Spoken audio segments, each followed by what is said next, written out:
Good afternoon, ISURA 2021. It's a pleasure to be with you here today. My name is Nilesh Soneji. I'm an anesthesiologist and pain physician at the University Health Network at the University of Toronto.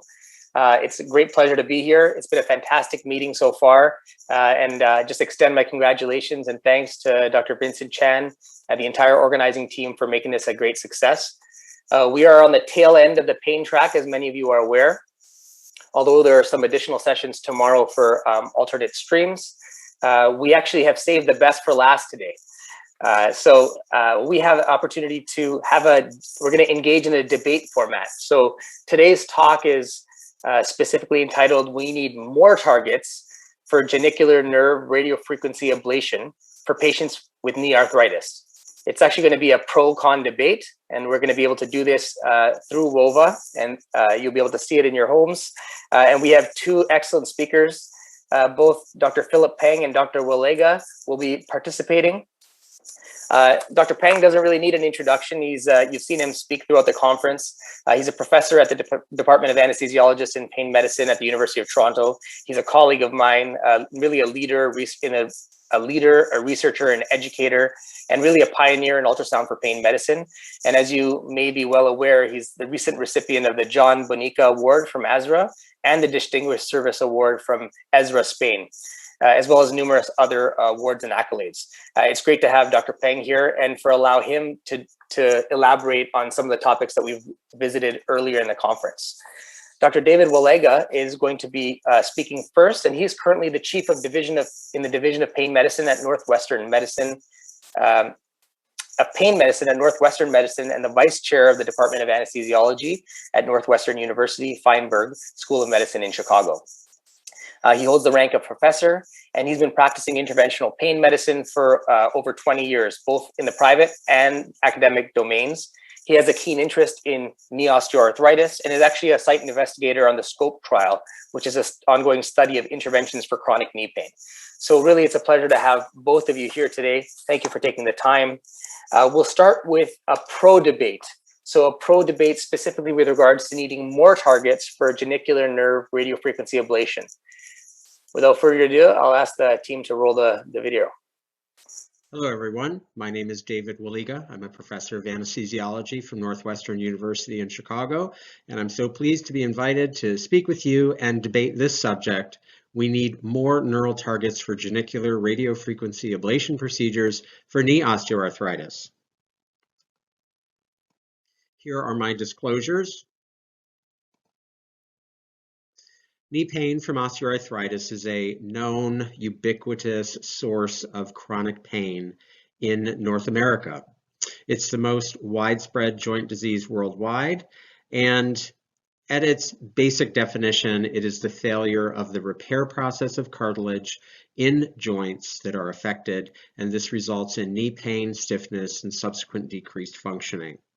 Risk factors for knee pain from OA include obesity, increasing age, prior injury or trauma to the knee, prior arthroscopy, and female sex. This study, published in 2011 by the National Health and Aging Trends Study, really delineates an important interaction between knee pain and frailty and morbidity and mortality.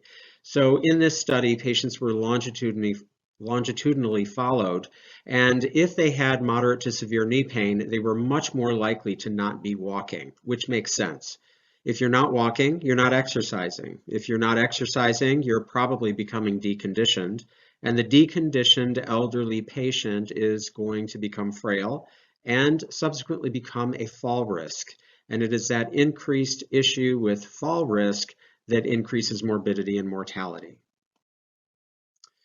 Treatment of knee pain from osteoarthritis runs the gamut, from the most conservative things like weight loss and physical therapy to topical anti-inflammatories or analgesics, oral medications, or perhaps intra-articular injections of steroid or viscosupplementation or platelet-rich plasma. In the past, patients who have failed to improve with these modalities and continue to have refractory knee pain are often sent to an orthopedic surgeon to discuss total knee replacement. Total knee replacement is a very common surgery done in North America with over 700,000 cases per year. We expect that number to increase as our population ages and as Canadian and American populations become more obese. Up to a third of patients who undergo total knee replacement are dissatisfied with their postoperative outcome. And the number one driver of that dissatisfaction is knee pain. 12 to 44% of patients have been shown in multiple studies to have significant knee pain following a total knee replacement. And in 15% of those patients, their pain is severe and has a high impact on their quality of life and their day-to-day functioning. And this is where genicular nerve radiofrequency ablation really answers a clinical need. It is a non-surgical but interventional method of denervating the sensory afferents of the knee that are transmitting pain from this common ubiquitous problem, knee pain from osteoarthritis. The first randomized controlled trial looking at genicular nerve radiofrequency ablation was this one, published in 2011 by Choi et al. Choi looked at a population of elderly South Korean patients who had chronic knee pain, and patients were enrolled and underwent a diagnostic block with 2% lidocaine. If they had a significant analgesic response to that prognostic block, they were then randomized to undergo either a sham radiofrequency procedure at 3 nerve targets or a real radiofrequency procedure at 70 degrees Celsius using conventional thermal radiofrequency ablation for 90 seconds using a radiofrequency probe with a 10 millimeter active tip. Choi described the anatomic landmarks as being 3/4 across the distance of the femur for the superior medial and superior lateral genicular nerves, and the inferior medial genicular nerve was accessed 2/3 across the distance of the tibia, again at that point between the shaft and the epicondyle. Patients who were randomized in the study were followed for a total of 3 months, and at that 3-month mark, they were assessed for the primary outcome, which was the proportion of patients who had greater than 50% reduction in their knee pain.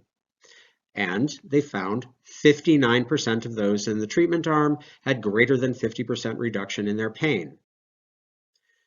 I think everyone was very excited about this new finding. This was a new cadre of patients that we would be able to treat as interventionalists, treating a very common problem, providing a therapeutic treatment for a very common source of pain. And as interventionalists, we were all quite familiar with radiofrequency ablation because we had been using this technique to denervate areas of the cervical, lumbar, thoracic spine, as well as the sacroiliac joints. So this was a new population of patients that we as interventionalists could help. What we really didn't focus on during our celebrations was that 41% of patients did not achieve greater than 50% reduction in their pain. And in fact, 12% of patients had absolutely no response to this treatment at all. This study, published in 2015, was looking at the anatomic targets from a cadaveric assessment of 8 knees. These cadaveric dissections were performed after the authors reviewed all of the literature on the neuroanatomy of the anterior knee. And really, I feel like this study validated the idea that if you had a bigger lesion, you were more likely to capture the 3 important sensory afferents that provide nerve supply to the anterior knee. The authors actually described 6 different genicular nerves, but the focus for percutaneous ablation based on this study was really just 3 nerve locations, validating Choi's anatomic landmarks. So again, the thought was bigger lesions would provide better results. And this is when cooled radiofrequency ablation technology was brought into the marketplace. We had a new toy and we had a new cadre of patients that we were able to treat. I'm going to talk about two prospective randomized trials that looked at the efficacy of cooled radiofrequency ablation in patients with knee osteoarthritis. This first one was published by Zach McCormick and my group. And we were really looking to see whether prognostic blocks were an important part of the treatment of these patients. But basically, all of the patients in this study with 36 knees ablated underwent a cooled radiofrequency ablation of 3 genicular nerves based on the anatomic targets put forth by Choi and validated by Franco. We followed patients for a total of 6 months, and at the end of that 6-month observation period, we identified that 59% of the patients in the prognostic group and 64% of patients in the non-block group reached the clinical success of greater than 50% reduction in their pain. However, we identified there were still non-responders, even with this newer technology, presuming bigger lesions and potential for better results. 36 to 41% of patients did not achieve that primary outcome that we set forth. And then this study, the Davis and Loudermilk study, published in 2018. This is a prospective, multi-center randomized trial that compared the efficacy of genicular nerve ablation with intra-articular steroid injections. Patients, again, were followed for 6 months. At the 3-month mark, they were allowed to cross over to the other treatment group if they wished. Patients were obviously not completely blinded to their procedure allocation. But the observers or recorders of patient outcomes were. So what they found at the 6-month mark was that 74% of patients who were in the genicular radiofrequency ablation group had greater than 50% reduction in their pain, whereas a much smaller group had improvement with steroids. But my point is that even with this rigorous controlled study, the non-responder rate was more than 1 in 4. So let's compare our interventional data against the surgical data. Who continues to have pain? So 26 to 41% of patients from these clinical trials that I've shown you continued to have significant pain following genicular radiofrequency ablation. Not necessarily a new pain, but their old pain was never treated or improved. In contrast, the surgical data shows that 12 to 44% of patients still continue to have pain after a total knee replacement. So this data shows that we are no better than orthopedic surgeons when it comes to treating knee pain. Meaningful pain relief is truly in the eye of the beholder. If you were in the group that had significant pain reduction, you were very happy with that. But I've shown you that a significant proportion of patients who undergo this procedure do not have adequate pain relief. And we're using that 50% threshold to call it success. But patients actually have a much higher expectation of us. This study, published in 2006, looking at patients with chronic back pain, identified that patients would really like to have 80 to 90% reduction of their knee pain with a commensurate improvement in their disability. So it's clear that we must do better. So there are a few reasons for radiofrequency ablation failure. We can think about the false positive rate of prognostic blocks. From the lumbar literature, we know that patients who undergo prognostic or diagnostic medial branch nerve blocks have a false positive response about 1/3 of the time. There may be a discordance between the prognostic block and the actual radiofrequency lesion size and conformation and geometry, leading to inadequate lesioning. But I've already shown you fairly convincing evidence that prognostic blocks are really not necessary for patients who are going to undergo genicular nerve ablation because it doesn't necessarily predict their outcome. What about suboptimal lesioning parameters? So the literature is a little bit variable in this regard with regard to duration of lesioning, temperature of lesioning, what size radiofrequency probe should be used. So the literature doesn't really guide us in that regard. Finally, we may not be lesioning enough nerves. So let's focus on that for a moment. New publications over the past couple of years have identified new targets that we can lesion when we are performing genicular nerve radiofrequency ablation. This study, published by Fuku in 2019, looked at a total of 5 genicular nerve targets, and they validated their anatomic landmarks with the cadaveric study.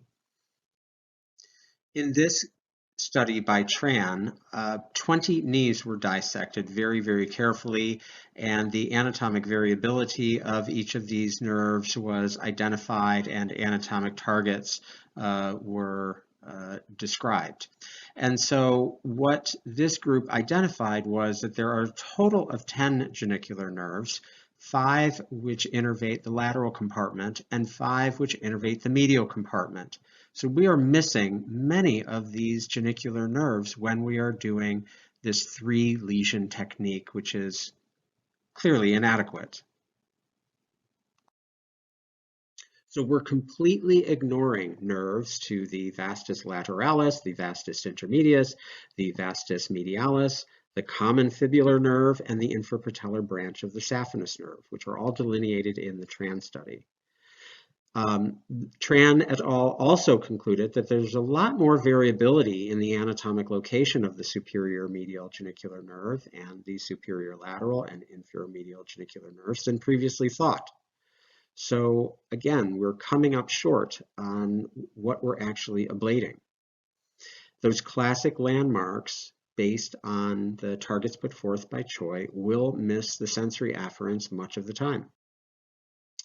So what I've done here is superimpose this red oval shape to signify where the classic anatomic landmarks with Choi that were used in subsequent studies are located. And you can see that there are a lot of nerves that are not being ablated with this classic landmark-based technique. 10 nerves supply the anterior knee, so we shouldn't expect that we're going to have awesome clinical outcomes if we're targeting and lesioning only 1/3 of the nerve supply to the anterior knee capsule. Has this radical hypothesis been tested yet? This study, published in 2020 in the middle of COVID, was a very large retrospective multi-center analysis of clinical outcomes following genicular nerve radiofrequency ablation. The authors here were trying to identify the demographic and procedural characteristics that would identify a more positive outcome with genicular RFA. They identified a few key points. There are 3 factors that showed a statistically and clinically significant improvement if they were followed during the procedure. So if more than 3 genicular nerves were lesioned during this procedure, patients had a 23% increased rate of clinical improvement. Also, if patients had more than 1 lesion per site, they had a very significant improvement in their clinical outcomes. Cooled ablation over conventional ablation appears to have an advantage. And again, these were statistically significant. What they did not find significant was the lesion duration less than 120 seconds or any difference between an 18 gauge and a 20 gauge needle probe. So now that you've seen this data and you've heard my argument, what should you be doing now?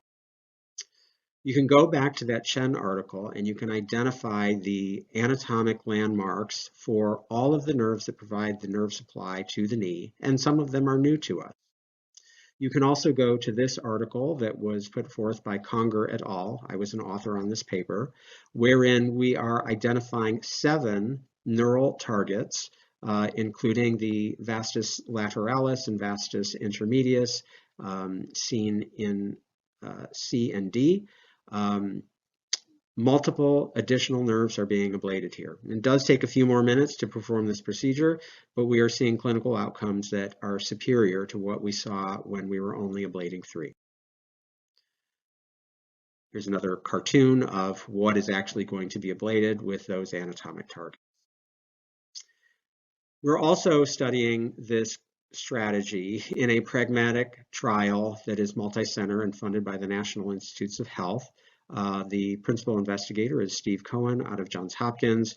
And in this sequence strategy for improving outcomes in people with knee osteoarthritis, the acronym is SCOPE, in this study, in patients who are undergoing an interventional radiofrequency ablation in the knee, they are getting multiple nerve ablations. They are all getting 7 ablations when the procedure is done.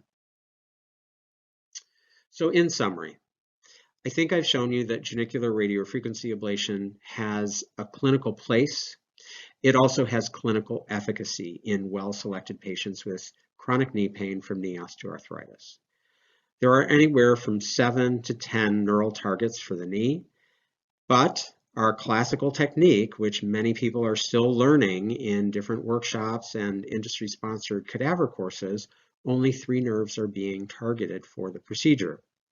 So our outcomes are good, as evidenced by what we see from those randomized and controlled trials, but they're not great. And I think that the outcomes can be better with more attention to these additional nerves. So clearly, adding more targets is going to add a little bit of time to your procedures, and time is money. But don't we want the highest quality clinical outcomes for the patients that we're treating? Are we stuck to our old ways, or are we looking at ways to constantly improve our techniques and improve our clinical outcomes and make the work that we do much more valuable to our payers and to our patients and to the community? And I think we would be stubborn mules if we were not looking at this data and thinking about changing our technique a bit. So let's get to great, and let's start ablating more targets. To counter my arguments is my esteemed colleague, Dr. Philip Pang, who will now speak against more targets. Wow, I would like to congratulate Dr. Voliga for such an excellent job. He presented and set such a firm stage, and the evidence is almost impenetrable. I'm speechless at the end. Having said that, I have to respect the professional duty as the debater on the other side, and I have to carry on. I have 2 disclaimers. The opinion discussed in this debate should not be construed as the personal belief of the debater, especially on my side, because for those who know my work all along is to explore various targets for the knee genicular nerve ablation. So we are the one who discuss and talk about the 14 genicular nerve in 4 different sides of the knee. The second that I would like to talk about is the key evidence from Dr. Voliga. Chen article was submitted to the journal in August 2020, and he also have this present in some of the conferences. So their work have been well known among the circle of scholars in this field. As a matter of fact, I'm very aware of this. But instead of having an in-depth discussion with like a half an hour lecture, I think that to make it more fun, I decided to have a debate format, and that's the reason why December Dr. Voliga received an invitation. And obviously, if I ask him to be on the other side, he won't. I'm pretty sure he won't agree. So I take the difficult side. Having said that, debate is a debate. I won't give an easy time for Dr. Voliga for sure. If you look at the title, we need more neural targets for genicular nerve RFA for knee osteoarthritis. What it implies is the conventional, the existing technique is free nerve, supermedial, superlateral, and inframedial genicular nerve. So what they try to make an argument is that we need more than free nerve to produce a better outcome. What I would like to say is more is not better, and we need better. We need better neural target, not more target. Better neural target to produce a knee osteoarthritis better outcome. So first thing is more is better. I will argue about on the anatomical basis and level of evidence. Here you go. So this is a picture that he showed, and everyone know about this. There's 10 genicular nerve. 3 are involved in the conventional target. 3 may not be good as 4, 5, 6, 7, 8, 9, 10. So this is a conventional wisdom. But example after example show it may not be the case. I show you two examples very familiar to most of the anesthesiology audience. When we have a total knee arthroplasty, when we talk about femoral nerve block, versus abdominal canal block. Femoral nerve block imply the motor branch to all the four muscles, and the sensory branch to anterior and medial femoral nerve, as well as the saphenous nerve. When we do the abdominal canal, we block the saphenous nerve. But when we inject local anesthetic, we know that it got part of the vastus medialis, nerve to vastus medialis, supramedial genital nerve, and then the posterior branch of the alternator nerve. Yes, some article actually they are using the distal femoral triangle, but in that case they get all the vastus medialis, but they may miss the posterior branch of the alternator nerve. So in terms of numbers, these two blocks, one is 7 branches, and the other is 1, 2, 3 branches. So it's a David and Goliath, basically no match. But when you look at the outcome, the Cochrane database, how does it compare in total knee arthroplasty analgesics, compare abdominal canal and femoral nerve block?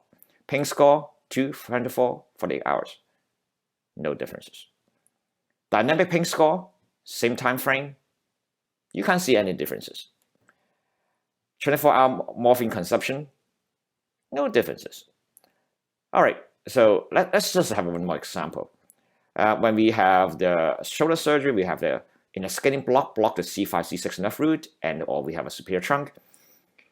But then it causes complications like nerve injuries, intrathecal spread, and most importantly, inferior nerve paralysis. And that's why people look at the supraescapular nerve much further, a finer, smaller branch from disc 5 and 6. Systemic review in 2018 showed that basically there's no differences. 16 studies compare these two, 24-hour consumption and pain score is similar. Maybe pain score is better in the scaling block at 1 hour post-op. But that's it. So everything is the same.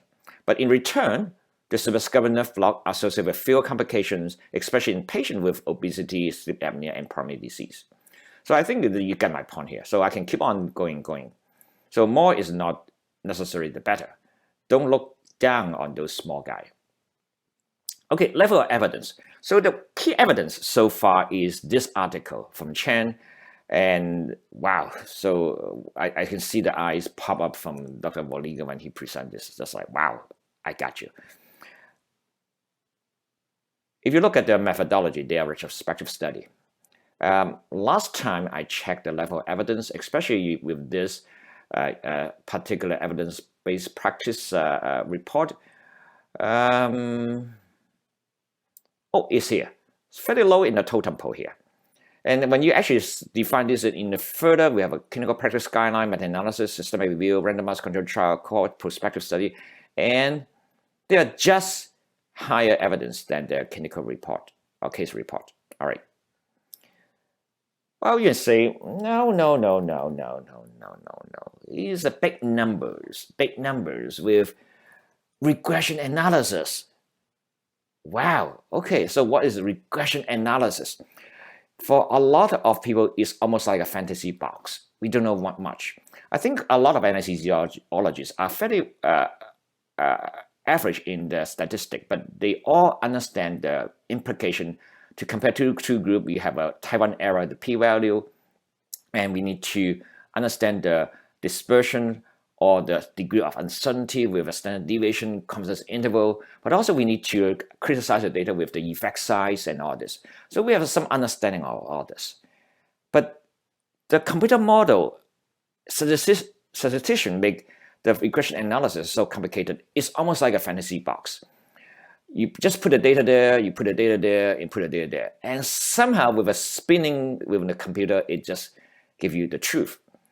Well, is it really? So this is a very interesting series of articles, 6 articles in the same journal, same issue. You can just look at the title, it's self-explanatory. Illusions in regression analysis.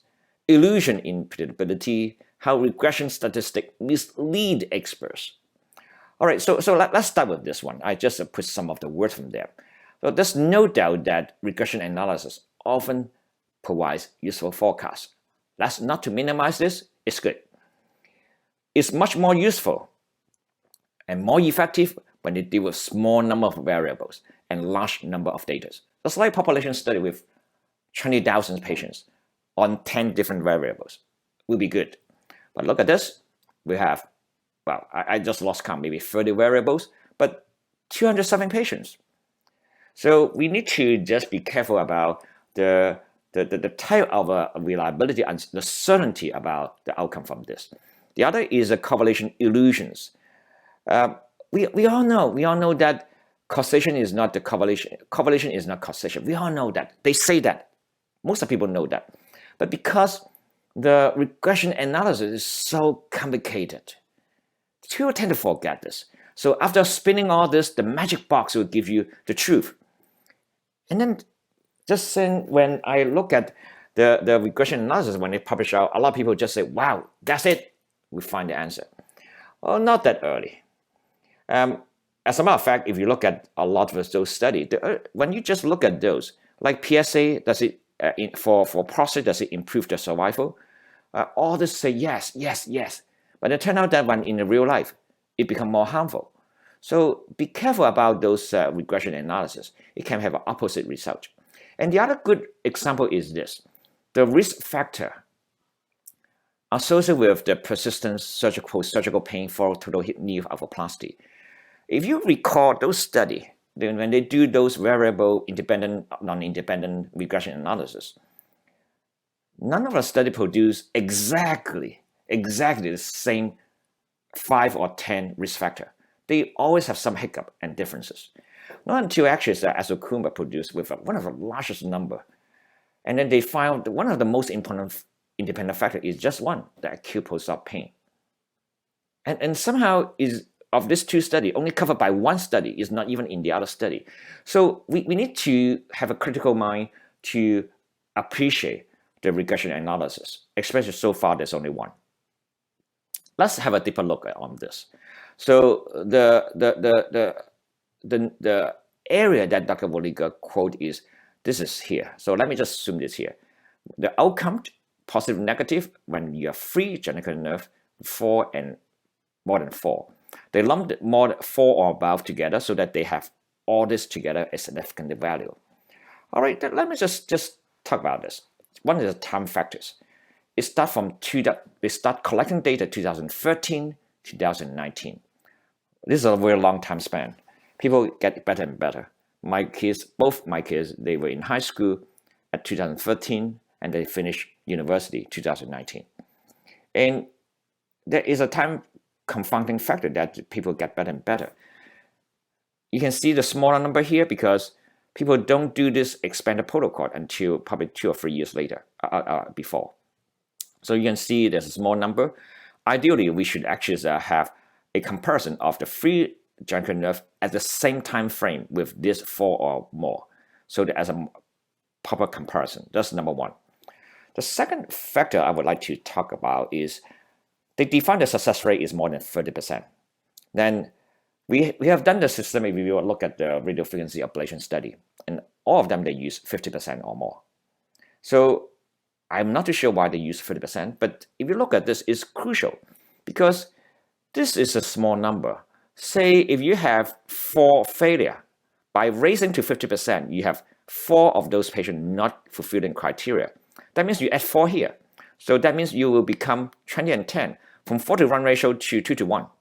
And same as here, if you have 3 patients that don't reach the 50% from 30%, you change a lot of those numbers. And I'm not too sure what will happen with the p-value. All right. Now let's move to another area.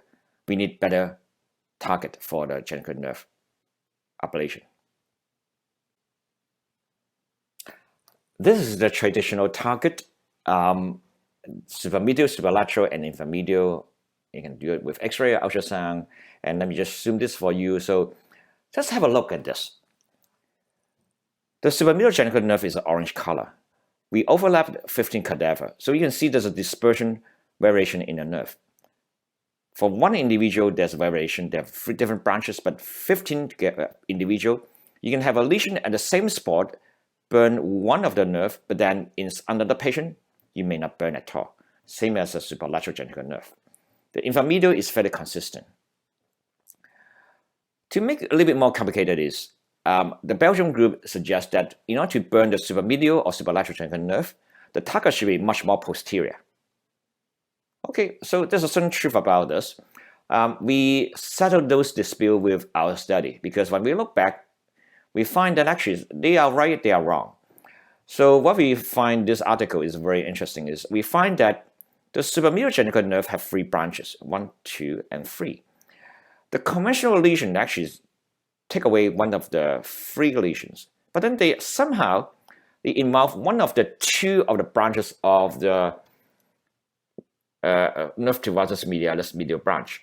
So there's another anterior branch here. So this here you get some nerve, but you miss some nerve. When you look at the superlateral geniculate nerve, when they do more posterior, they get 2 out of 3, but then miss 1 here.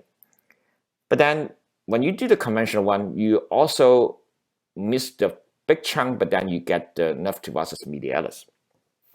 Ideally, if we really want to improve this lesion, we need a larger lesion or a palisade lesion. Either the cool radial frequency or we have burned a few lesions in the same area that will cover the job. Ironically, if you look at the same study here, they also talk about this. What if you, for the same lesions, you just same nerve target, we have more lesions? Now, I just don't want to be accused that I'm using double standard. On one hand, I try to minimize the information from this study, and now I'm using the information from the study. But I think what I'll try to, my point is very simple here. If you believe this study and you think this is actually correct and turn out to be correct, this is a very interesting finding.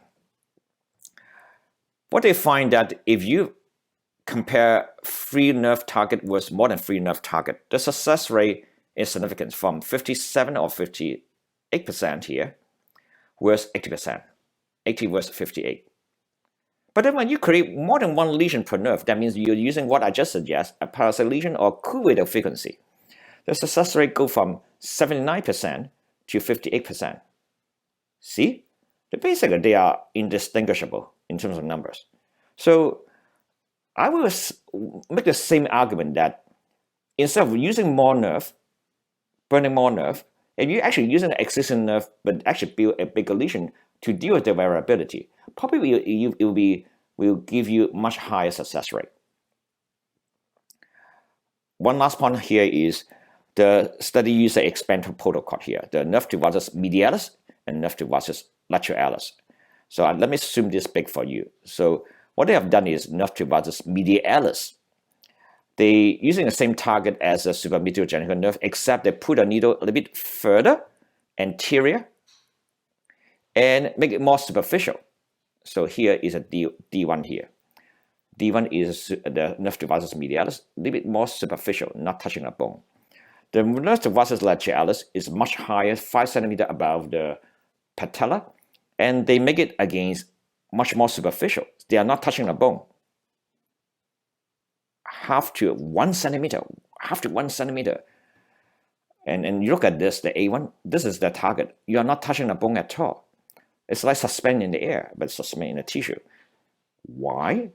Because of this. This is our study. The nerve to vastus lateralis is defined most of the part here by the interfascial or muscular plane, not between the bone and the fascia or bone and the muscle, between the 2 muscle here. All right. So you're trying to use X-ray to target a interfascial plane, the same as the vastus medialis. You see, this a lot of them, they are actually intramuscular.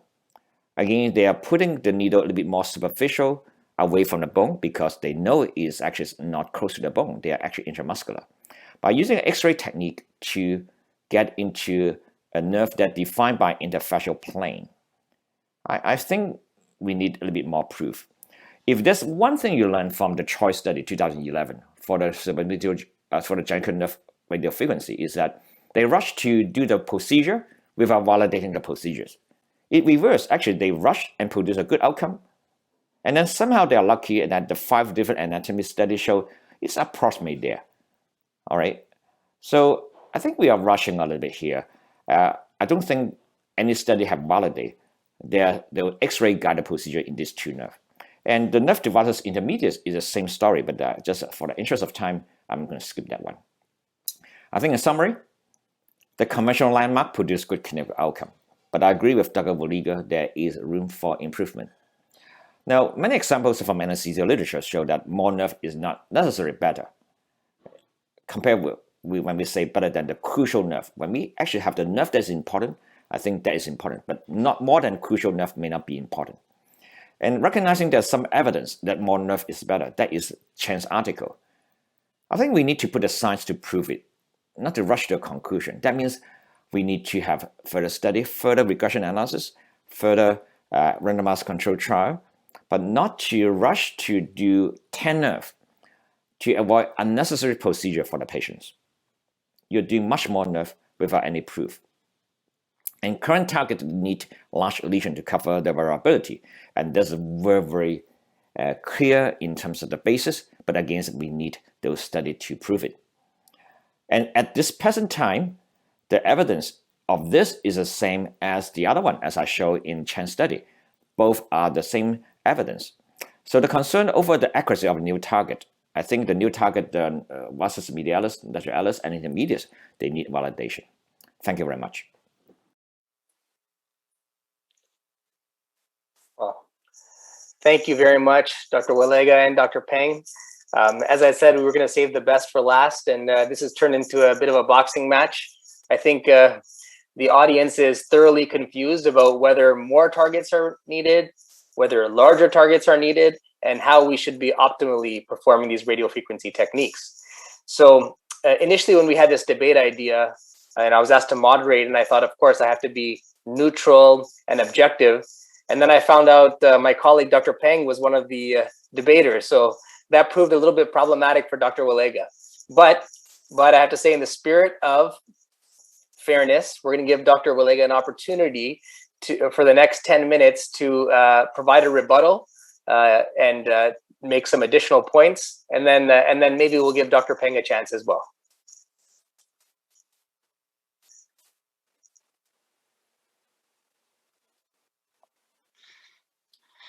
Thank you. I was wondering how this pro-con argument was going to go, because I felt initially when I prepared my talk that there really wasn't anything to argue, but Dr. Peng's brilliance has then shown me I was wrong again. I'd like to bring up a couple of points. It is true that some of my argument is based on cadaveric studies and retrospective studies, and we know that retrospective methodology is going to always be weaker than prospective randomized controlled trials. That is one of the challenges that we have in pain medicine, is that we are functioning with evidence that is lacking or murky, or two papers having similar methodologies come up with two different outcomes or clinical recommendations. So I would posit that we are testing this hypothesis. It's going to be a couple of years before we identify whether using more lesions is going to be appropriate. But what I mentioned before with the SCOPE trial, we are, the treatment group that's getting the radiofrequency ablation is having 9 or 10 of their genicular nerves ablated for the procedure. And so the jury is out, but I think the jury will tell us that the fact that we are lesioning more and smarter and better will probably result in better treatment outcomes. A couple of years ago, I was on the talking stage, not so much a debating stage, but a talking stage with Dr. Peng. And I talked about some of the emerging ideas in genicular nerve ablation. And one of the ways that we can address more or smarter lesions is through using chemical ablation techniques, such as using phenol. So again, that is something that has been reported, case studies, case reports, but nothing in a rigorous prospective randomized controlled manner. But again, I would hope to see that literature is coming out in the next couple of years. Thank you. Thanks for the additional insights, Dr. Walega. I'd like to give Dr. Peng an opportunity to respond, and then we'll open the floor to questions. So for all of those who have burning questions, please don't hesitate to post them in the Q&A section, and we'll happily address those after Dr. Peng's had a chance to respond. So I'm very I agree with Dr. Walega. One of the very important point, and also with Dr. Sanaji, the idea of debate is to stimulate you think for thinking, not to confuse you. We are not here to confuse you, but again, there's a certain truth for something. We need to look at with a more critical mind, bringing the left and right, the argument against and with, and that's the reason for this. And I think it's more fun that way. I think so far we have a lot of fun. So we are by no means we would want to confuse you. And as a matter of fact, I think we present a lot of different things here. Since Dr. Walega are so short in the rebuttal, so I will be very short in my rebuttal as well. So I just basically have one question, just one question for Dr. Walega. Let me just frame it just this way. As I said in my talk, the key evidence is from a Chan article, all right? So they have two major prognostic factors. One is 4 or above lesion, that means more than 3 was free. And the difference outcome is 80% to 58. The other is not to have more lesion, but just actually make sure you have better lesion. You have a few lesions on the same nerve, same target, and basically they are talking about supermedial, superlateral genital nerve.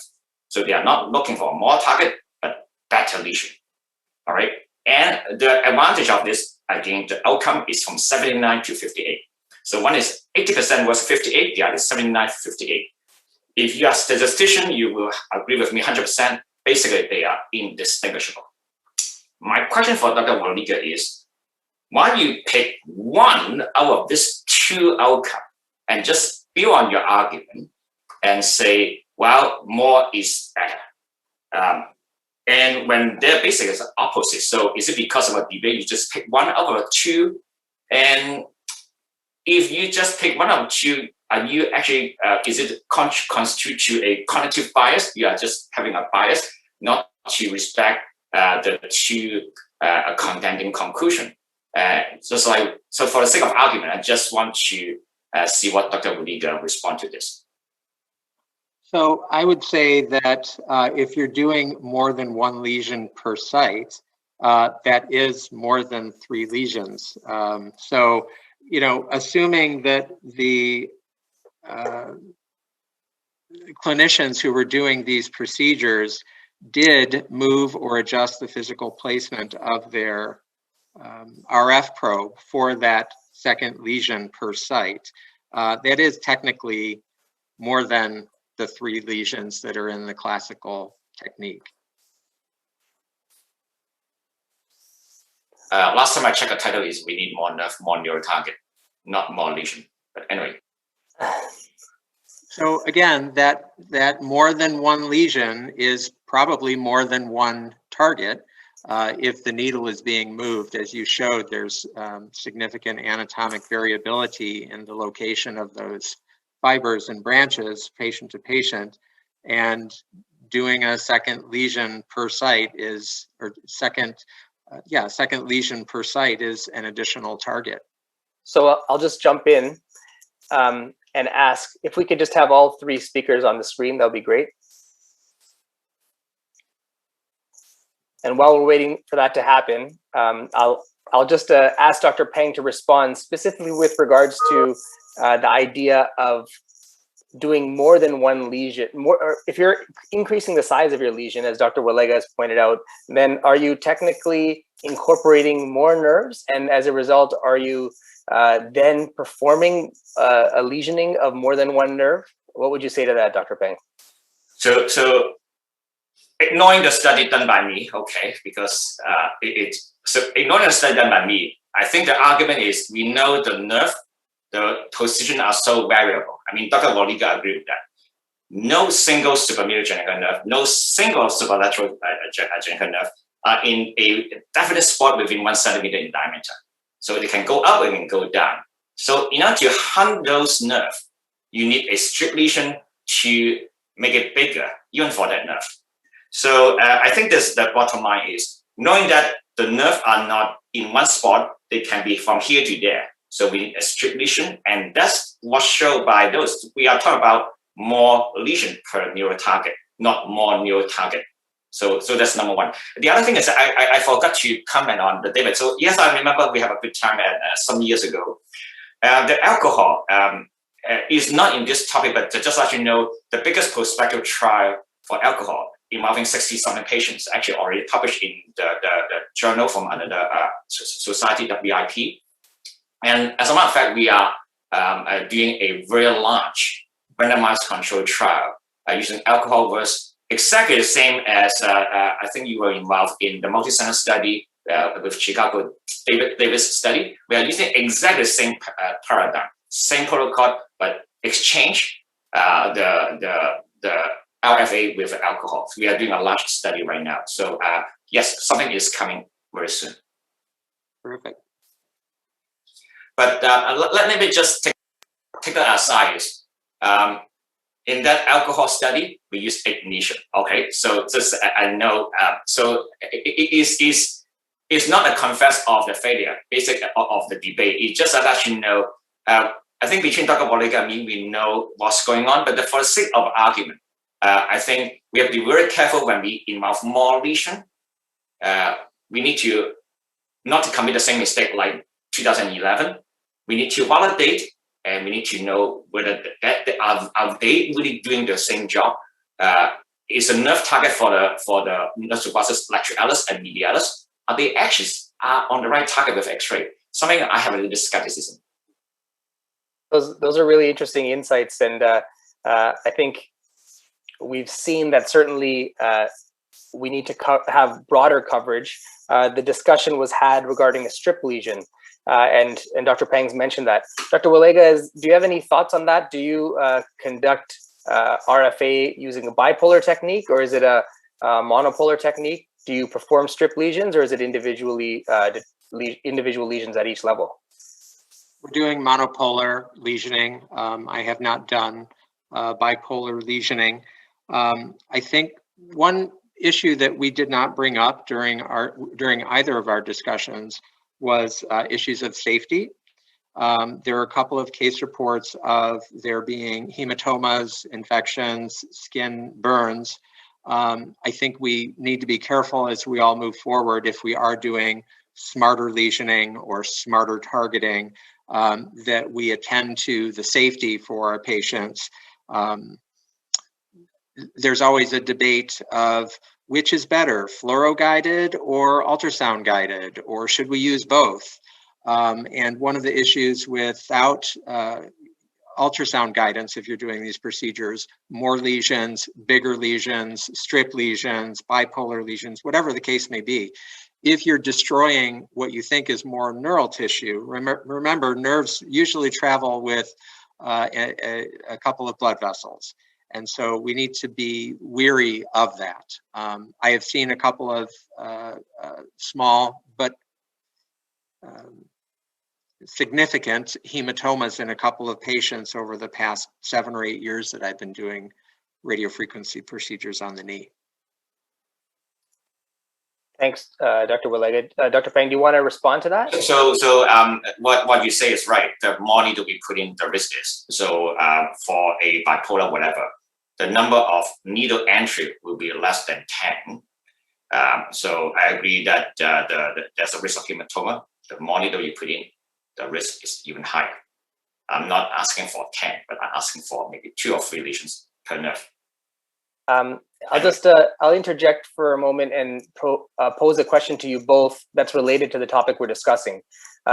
Sydney Van Wyck has asked the question that, Dr. Tran in a previous talk was discussing adding extra lesions, specifically to where the patient has pain or where the pain is predominant. Do you have any thoughts on that, Dr. Wallega? Is it reasonable to add additional lesions which are more targeted? Would that be of clinical value? Again, that would be based on personal experience and anecdote. Most of the times when patients are presenting, they don't typically isolate their pain beyond the anterior knee.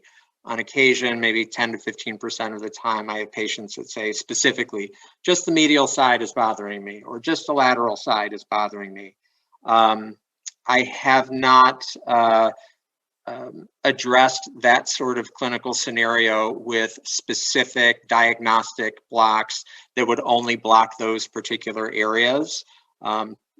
Most of the patients that I have, again, have that diffuse anterior knee pain, and we're going ahead and ablating what we believe to be the nerve supply to the anterior kneecap. So I think it's a novel idea, particularly as we talk about personalized medicine and not having a one-size-fits-all approach to everything in medicine. I think it's an interesting concept. I think it needs to be tested and validated. I agree to a certain extent, and if you, because the topographic or the way how the patient presents a symptom may not necessarily actually pinpoint to a site pathology, which we know from the daily activity or daily practice. But with a couple of, just for thought-provoking, just for a couple of exceptions. One is, I've seen patients, well, typically someone with osteoarthritis should have more on the medial disease, is where the weight bearing is. But I have seen patients who have an exclusive lateral disease.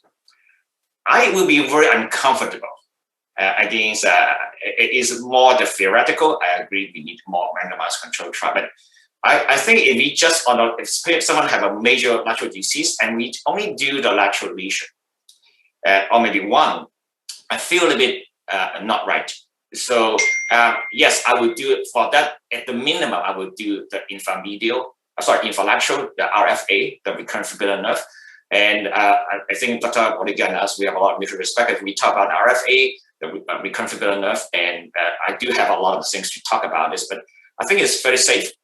If you actually aim at the widest part of the fibula, you're anterior to this. If you actually look at anatomy, look at the specimen, if you aim at this, you are touching upon on tibia, but anterior to the widest part of fibula, you're miles ahead for the common fibula, common peroneal nerve or common fibular nerve. A second exception is, again, this is a little bit soft. Again, I'm not going to make a big fuss about this. We've seen patients, the female mainly, they have a lot of anterior capsule pain with, and the knee was really nice, except the disease is mainly in patellofemoral. I would say this is the one I will make a little bit extra effort. Forget about the debate now. I will make a little bit effort to aim at the nerve terminatus intermedius, which is actually more the anterior nerve. So when I do a diagnostic block, actually, I do one extra point a little bit higher to make sure I block the medial and lateral branch of the nerve terminatus intermedius, and I would do actually radiofrequency ablation to address that. But again, this is more, I agree, is more anecdotal experience. But if I see someone with a mainly a patellofemoral disease, I find that actually in the past, when I do the classical lesion, I probably may not have, I find anecdotally, by involving the nerve terminatus intermedius, I have a little bit more success on that group of patients. So something for us to actually, as an academic field, to improve to the understanding and confirm our impression. So I think this is naturally transitioning to a more of a question and answer, and we've had the opportunity to kind of deviate from our debate positions. And I think everyone actually wants to know what your true insights are. So I think we've kind of handled both sides of the debate, and we appreciate both of your insights. But please feel free to comment more in keeping with what your thoughts are on the current topic. So Dr. Peng is highlighting the idea of a targeted lesioning. And one of the themes that's coming up in the questions is regarding safety. So we talked briefly about more needles, potential more hematoma. Lynn Cintron is asking I believe she's referring to a risk of impacts on proprioception. Is there any increased risk of falls with more injection sites, particularly in the elderly, vulnerable population? And there's an anecdotal report of a family member having a fall after bilateral genicular blocks. Have you seen that in your clinical practice? Do you have any concerns regarding the risk of this? Let me ask Dr. Bodiga, do you do both genicular nerve ablation on both knees at the same setting? I do. and I have not had an experience where patients were more prone to falls afterward. Again, since we're not completely denervating the entire joint, and we're certainly not denervating the proprioception to other parts of the lower limb, I don't really see how proprioception could be that impacted that patients would be more at risk of falls. Perhaps that is an indicator that your procedure worked and provided good pain relief for the otherwise deconditioned elderly patient, and now they're moving around more and prone to fall simply because they're up and around more as opposed to sitting in a chair or lying in bed.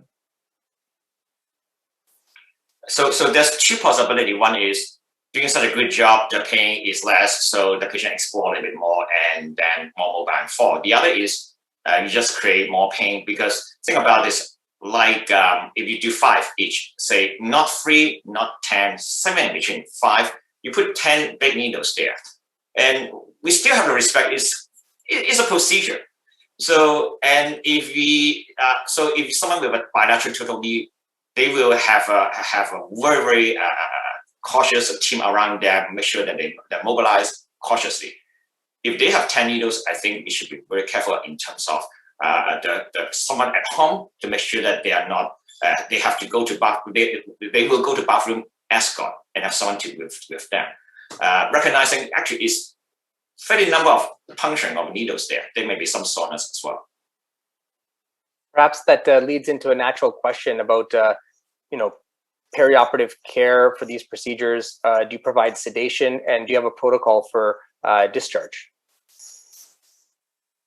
I'll go first. As far as sedation is concerned, I would say that 90% of patients who are having this procedure would prefer that it be done with conscious sedation. I exclusively use cooled radiofrequency procedures, and that's a very large introducer needle and probe. As we know, many of these older patients are with significant knee OA have a very sensitized anterior knee, and proceeding with an RF without conscious sedation, I think is just, it's awful for me, and I think it's awful for the patient as well. I would say anywhere from 2 to 4 milligrams of midazolam and 100 to 200 micrograms of fentanyl is required or used for these procedures. On occasion, I will have a NORA anesthesia team come to my clinic and provide a deeper level of anesthesia for patients who just have a very low pain threshold or have difficulty tolerating even the test blocks. I do not use conscious sedation for diagnostic or prognostic blocks. I feel that that confuses the issue significantly, particularly in this elderly population. So my feeling is if you can't handle the 25 gauge needle puncture in 3 sites, this may not be the best procedure for you. Some ways to mitigate that would be to use local anesthetic, topical local anesthetic on the skin before the patient comes to the pain clinic.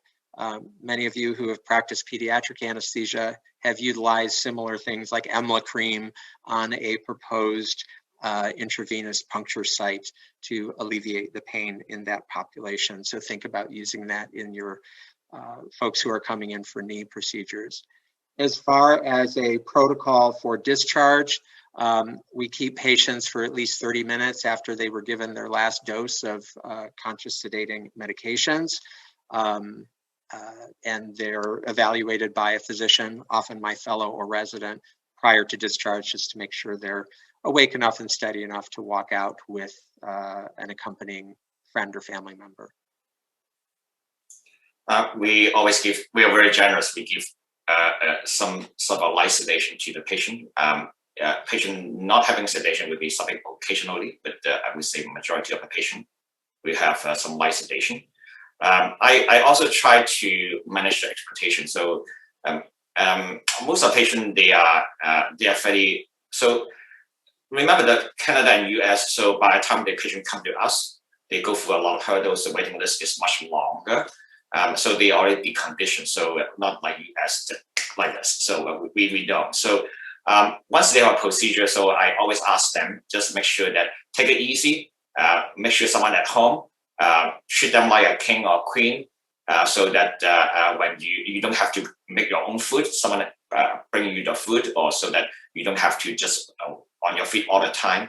And usually after 24 hours, they usually are okay. So I believe most of them are okay. But the thing is, if there's only 2% of them are not okay, they're a little bit wobbly, the leg a little bit wobbly, and it just creates a lot of bad optics.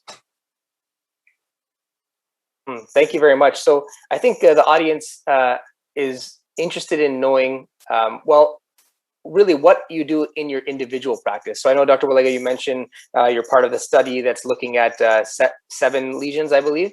So can you just take us through what nerves you actually target and what the anatomic points are that you again, how you approach it? What size cannula do you use? You mentioned cooled RF.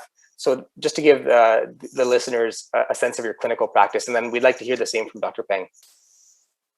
Sure. So as I said, I exclusively use cooled radiofrequency. That's with an 18 gauge probe. We are lesioning of course, the superior lateral, superior medial, and infromedial genicular nerves, in addition to the nerve to the vastus lateralis, medialis, and intermedius. The infromedial or the infrapatellar branch of the saphenous nerve.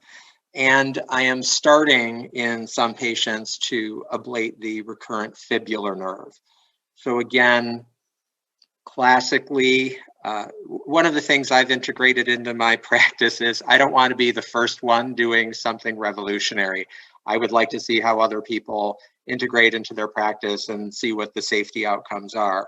But in some patients who have significant lateral or infralateral compartment pain, I will ablate the recurrent fibular nerve. I'm doing that when I use cooled ablations, but not when I'm using chemical ablation. If I have a patient who does not have adequate pain relief following a cooled RF, I will offer them to come back and do a chemical ablation with them. And I'm typically using 6% aqueous phenol. I am mixing 2.5 milliliters of 6% with half of a milliliter of IsoVue 300 and injecting that dye-carrying phenol under X-ray to see complete filling, if you will, along the lateral and medial portions of the femur above the condyle, and similarly at on the medial portion of the tibia. I've had a few patients respond to me and say, you did that RF a few times, I felt okay, but boy, when you did that phenol ablation, I really felt a lot better. It was much more profound pain relief. And I think it's because of what Philip said, we're doing smarter lesioning. So that would be my practice. I'm just checking any participant are coming from the radio frequency company, because after I say my opinion, I hope I can get some sponsorship from radio frequency company.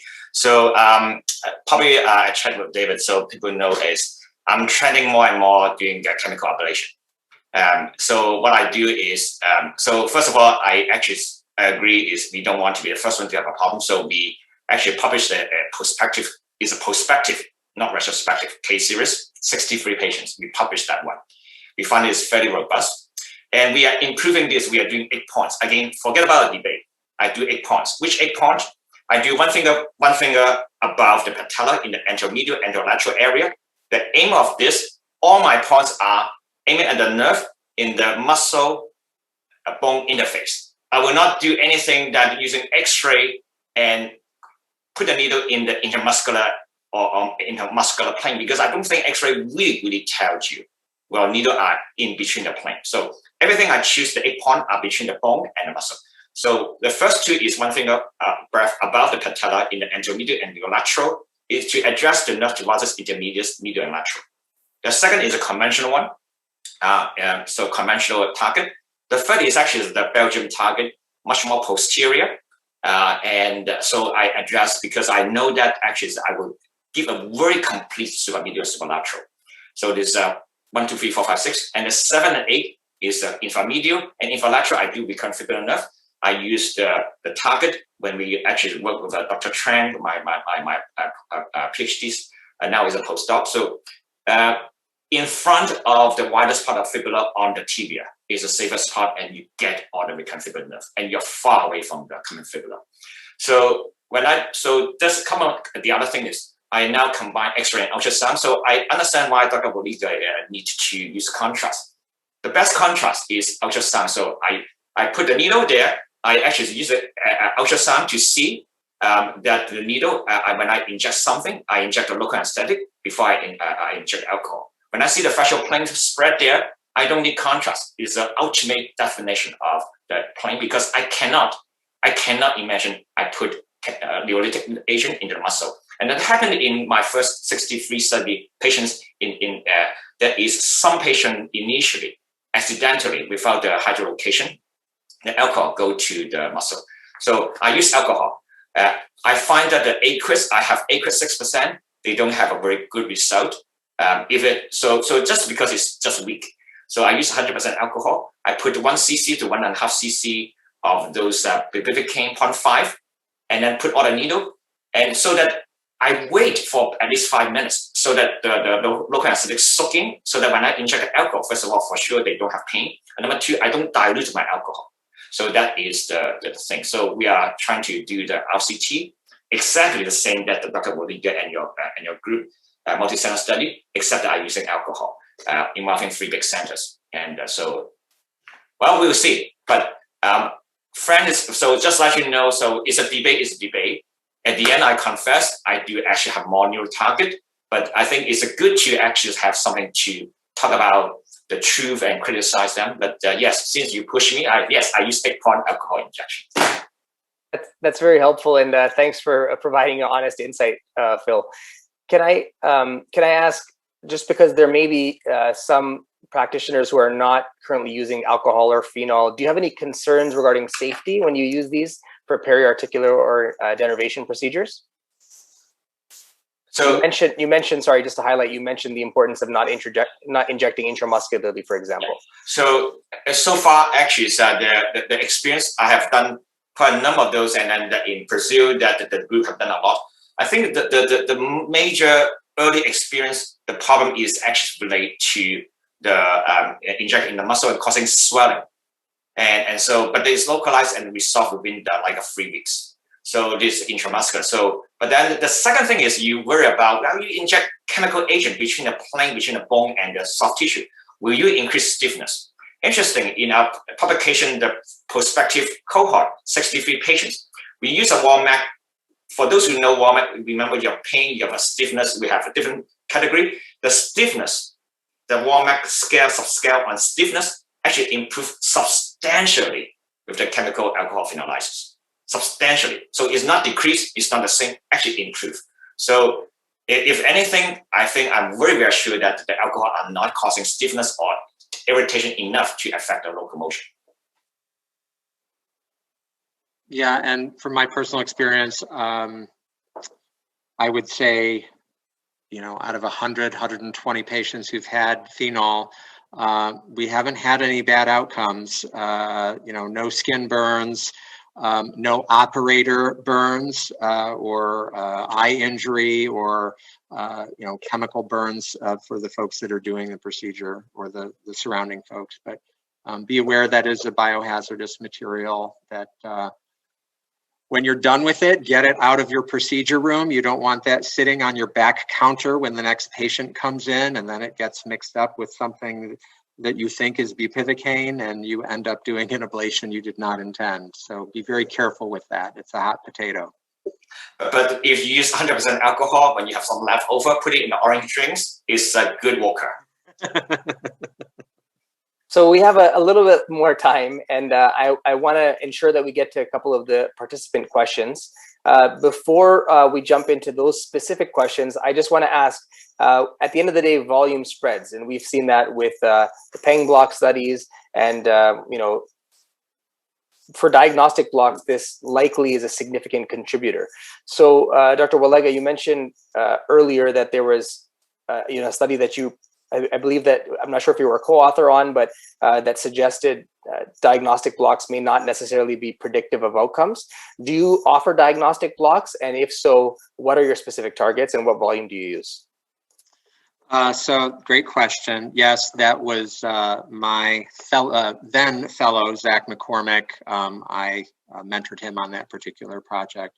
And just to reiterate, we found, let's see, I think there were 90, something like 60 knees that we treated.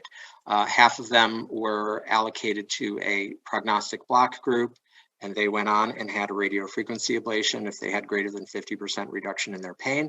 And then the other patients were randomized to a no block group, and they went on to get their radiofrequency ablation without any prognostic block, which seems almost heretical when you do it the first and second and third time. But we found that after the 6-month follow-up period, there was no significant difference in the response rate as far as the ratio of patients or proportion of patients who had greater than 50% reduction in their pain. And even when we looked at it at a more granular level, patients who had 100% relief, patients who had 80 to 100% relief, patients who had 50 to 75 or 50 to 80% relief, there was really no difference between the two groups. So based on that one study, I don't feel strongly that patients need a prognostic block. That said, in the United States, managed care for Medicare and several of our major payers like Blue Cross Blue Shield require not just one, but 2 sets of prognostic blocks, which, if you have performed these are, in some patients, it's not a big deal at all, but in others, it's fairly uncomfortable and moderately traumatic. And, I know in my heart that when I'm doing these prognostic blocks, we're probably wasting time, resources, and putting the patient through a fairly uncomfortable procedure, not once, but twice. And if you have a patient with bilateral symptoms, now multiply by 2. That said, in the patients who continue to have knee pain following a total knee replacement, I do feel that, number one, there isn't supporting literature to say you don't need to do a prognostic block on those people. And 2, that patient population isn't the same as the plain old primary knee osteoarthritis patient population.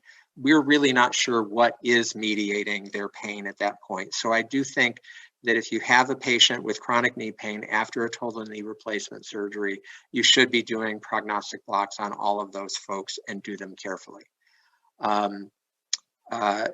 Again, I have my 1 foot in a puddle and 1 foot on dry land. In the cases in which I am doing prognostic blocks, I'm typically blocking those 3 classic landmarks with 1 milliliter of contrast material so that I can see where that is spreading.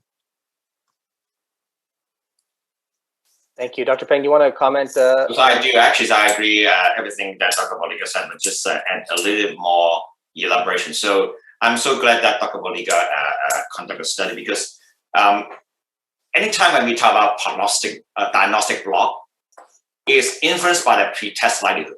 So if you test a population that's most likely to be positive, then the diagnostic block may not be that necessary. Now, for the low back pain, you have myofascial component, you have a lot of different components. I feel it will be very difficult to justify not to having a diagnostic block. For those with the knee osteoarthritis, when they come with a good history that come with mechanical pain and radiological, we see something, there's a joint tenderness, I would say this is actually the diagnostic. I would say mostly, I would say the diagnostic block will prove to be good. So the pre-test likelihood already or knee osteoarthritis make the diagnostic block not necessary. I agree with Dr. Wallega. I feel I need to do the diagnostic because actually it's same So this is not the practice environment, this is more the, this is not the medical reason, but more for the practice reason. So we do diagnostic block, but there is a circumstances. I have patients who are very sick. I will just do the alcohol dialysis and alcohol phenylysis right away. Explain to the patient that theoretically I should, but difficult for me to grab you 2 times here.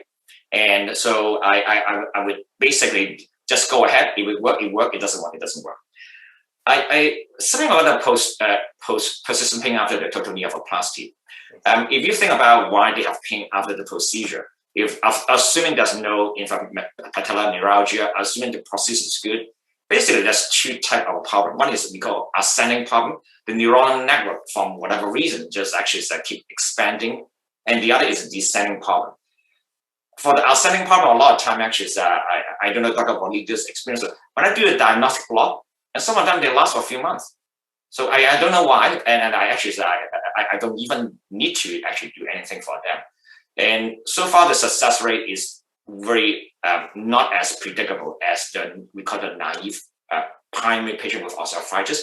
And that's the reason why I always do a diagnostic block and see whether I need to look after them.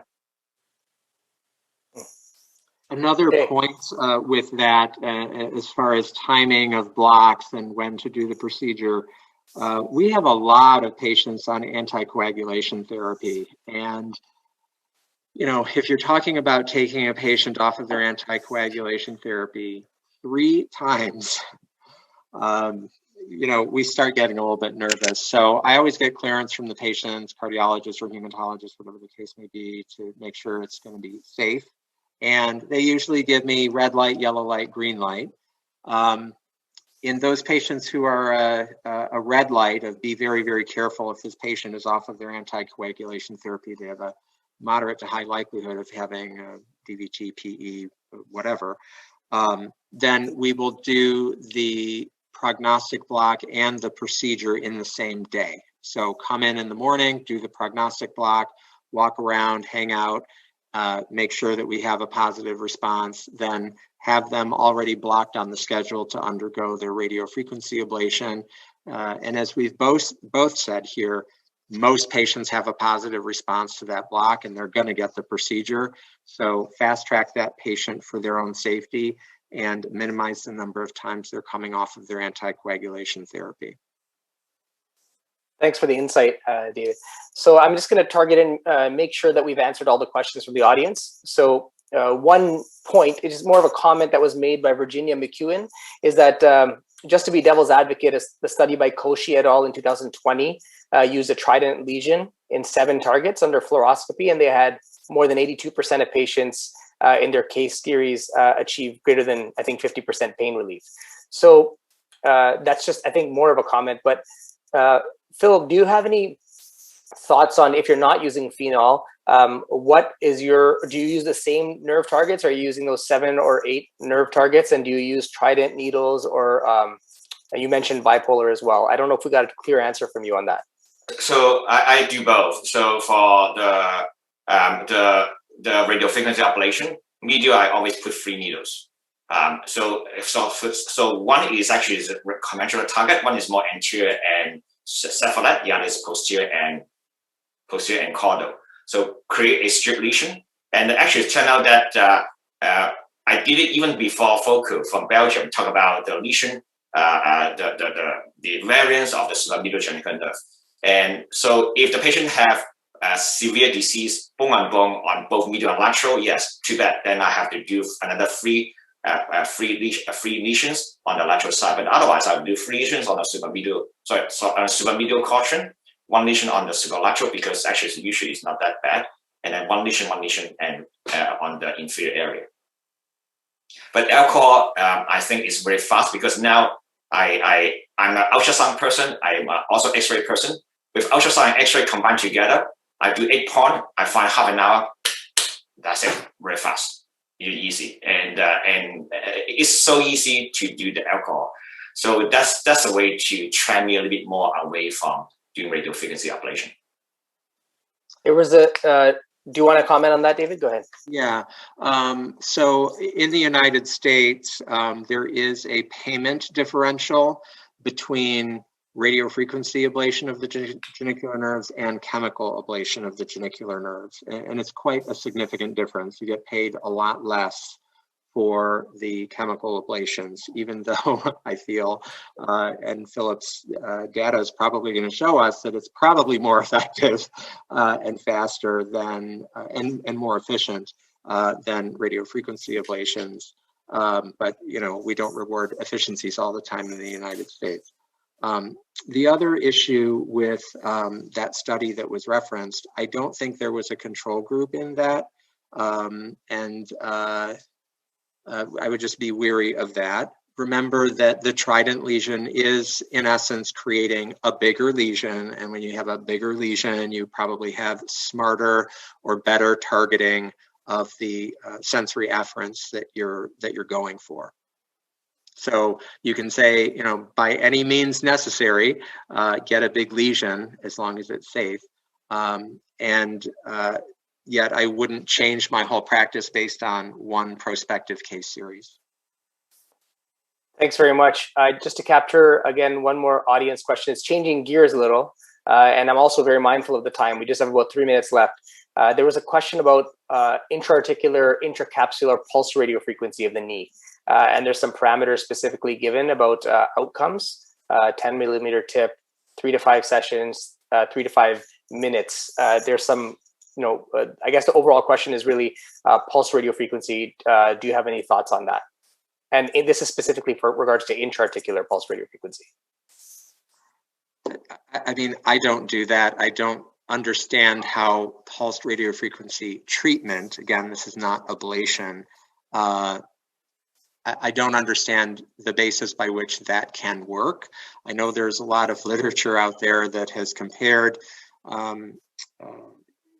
radiofrequency ablation outside of the knee joint to intra-articular pulsed treatment. I don't think that the studies are rigorous enough or that the effect size is significant enough that we should change our methods. And again, in the United States, pulsed radiofrequency is not a reimbursable procedure unless you use a special unlisted code. And if you use an unlisted code, you usually don't get paid. Just a 10 seconds point for this. I agree with what you said. Is I use pulse when I want to preserve the nerve. I don't want to destroy the nerve. For articular branches, I aim to kill. So I just don't see the reason why I use the pulse.